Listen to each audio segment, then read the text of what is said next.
الله الذي كتب الآثار ونسخ الآجال والقلوب عنده مفضية والسر عنده علانية الحلال ما أحل والحرام ما حرم والدين ما شرع والأمر ما قضى الخلق خلقه والعبد عبده وهو الله الرؤوف الرحيم وأشهد أن لا إله إلا الله وحده لا شريك له وأشهد أن سيدنا ومولانا محمدا عبده ورسوله أرسله بالحق بشيرا ونذيرا وداعيا إلى الله بإذنه وسراجا منيرا صلى الله تعالى عليه وعلى آله وعلى أصحابه وبارك وسلم تسليما كثيرا كثيرا أما بعد أعوذ بالله من الشيطان الرجيم بسم الله الرحمن الرحيم والشمس وضحاها والقمر إذا تلاها والنهار إذا جلاها والليل إذا يغشاها والسماء وما بناها والأرض وما طحاها ونفس وما سواها فألهمها فجورها وتقواها قد أفلح من زكاها وقد خاب من دساها وقال النبي صلى الله تعالى عليه وسلم يا أبا سفيان جئتكم بكرامة الدنيا والآخرة وقال النبي صلى الله تعالى عليه وسلم إن الله بعثني كافة للناس رحمة فأدوا عني أو كما قال. بھائی یہ سیڑھیوں پہ نہ بیٹھو بھائی، یہاں سے اتر جائیں، سیڑھیوں سے اتر جائیں.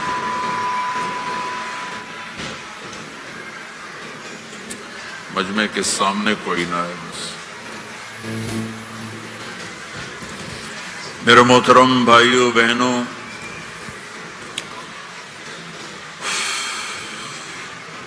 میں آپ کا بہت شکر گزار ہوں.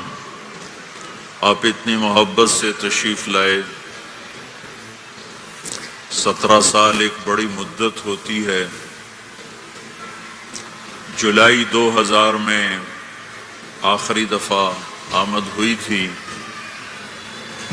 17 سال بعد بہت بڑا باغیچہ نہیں، باغ دیکھ رہا ہوں. اور یہ خوبصورت منظر ایمان والے مومنین اور مومنات، مسلمین و مسلمات، نوجوان بھی، جوان بھی، ادھیڑ عمر، بوڑھے، سب ایک آج میرے نبی کی روح کتنی خوش ہو رہی ہوگی اور میرا اللہ کتنا خوش ہو رہا ہوگا. اور یہاں آسمان کے فرشتے یہاں سے لے کر پہلے آسمان تک ایسے ہیں کہ اگر ہمیں دکھائی دیتا تو شاید ہم خوشی سے ہی مر جاتے. اور یہ ساری عمارت کی اگر زبان ہوتی تو یہ آپ کا ایک ایک اس کا پلر آپ کا شکر ادا کرتا کہ یہاں آج اللہ کا نام گونج رہا ہے. یہاں بہت سے کام ہوتے ہیں، میٹنگز ہوتی ہیں، لیکن یہ سارا مجمع، بھئی آپ یہاں نہ بیٹھو، پیچھے کو بیٹھو، یا نیچے اتر جاؤ یا پیچھے ہو جاؤ، لوگوں کو کور مت کرو.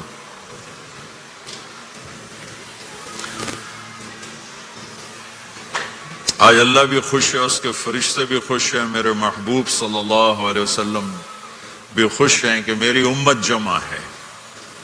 میرے بھائی بہنوں،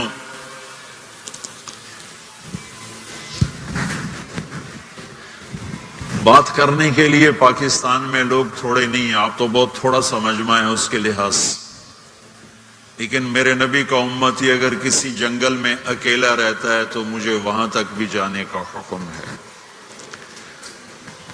کسی صحرا میں رہتا ہے تو مجھے وہاں بھی جانے کا حکم ہے، کہ میرے نبی نے اپنے ایک ایک امتی کے لیے آنسو بہائے ہیں، ایک ایک مرد عورت کالے گورے کے لیے آنسو بہائے، اور آپ اتنا روئے ہیں کہ سارے نبیوں کے رونے سے بڑھ کر میرے نبی کا رونا ہے، سارے نبیوں کے درد سے بڑھ کر میرے نبی کا درد ہے۔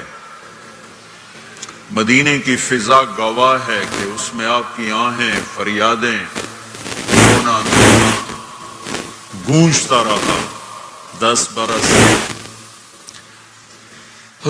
ایک رات کا قصہ سناتا ہوں، آپ تڑپ رہے ہیں اللہ کی بارگاہ میں اور کہہ رہے ہیں یا اللہ، ابراہیم علیہ السلام نے کہا تھا فَمَن تَبِعَنِي فَإِنَّهُ مِنِّي وَمَنْ عَصَانِي فَإِنَّكَ غَفُورٌ رَحِيمٌ۔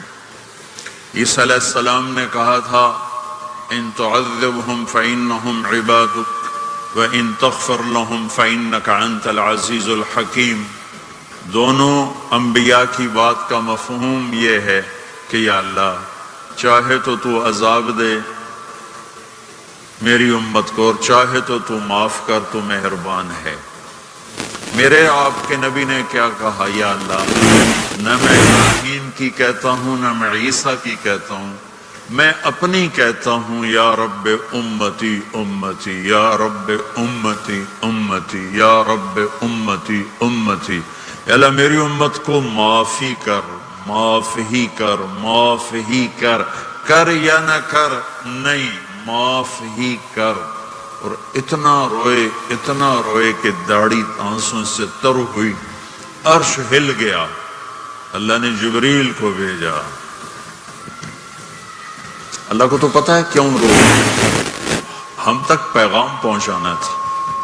جبریل آئے، ما یبکیک یا رسول اللہ، یا رسول اللہ آپ کیوں رو رہے ہیں؟ کہ جبریل، امت کا غم چین نہیں لینے دیتا، ہم اپنی نافرمان اولاد کو گھر سے نکال دیتے ہیں، ہمارے ملک میں اخبار میں دے دیتے ہیں میں نے اپنے بیٹے کو جائیداد سے فارغ کر دیا، جائیداد سے محروم کر دیا۔